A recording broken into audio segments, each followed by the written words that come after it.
我们生活的这个世界是特别神秘的，它每天都能制造出很多我们从来都没有想象过的事情。就比如说，在前段时间有很多消息称，一位老大爷家猪圈每天晚上都会发出异响，检查后发现了一个洞口。专家赶到现场后连连表示赶紧保护，这到底是怎么回事呢？让我们快点来瞧瞧吧。据了解，在刚刚开始的时候，这位老大爷家里的猪圈是没有任何问题的，但随着时间的不断流逝，这位老大爷就能明显的感觉到，每到晚上猪圈就会发出异响，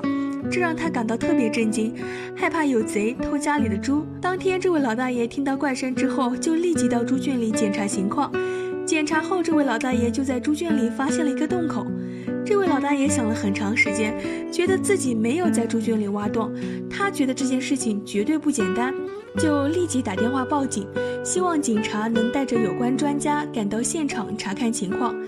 警察和专家听到消息之后，就立即赶到了现场。经过仔细的研究观察，专家就表示必须赶紧保护起来。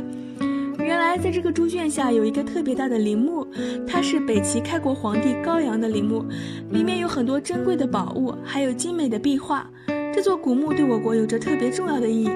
它能在很大程度上让考古专家更好地了解北齐时期的生活习俗。根据我们的了解，专家共在这个地方挖出了上千件宝物。这位老大爷到最后还不敢相信自己家的猪圈下竟住着这样一位大人物。